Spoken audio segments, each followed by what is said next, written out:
na to? Dito na to? Ano na yun dyan?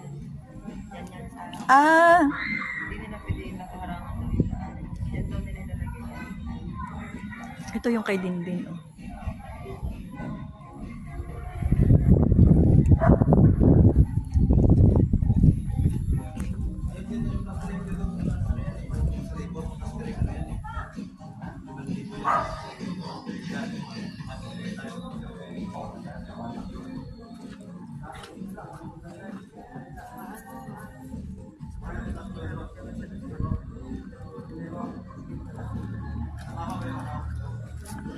Kaya lang may water dito kasi may nakaano ka. Oo.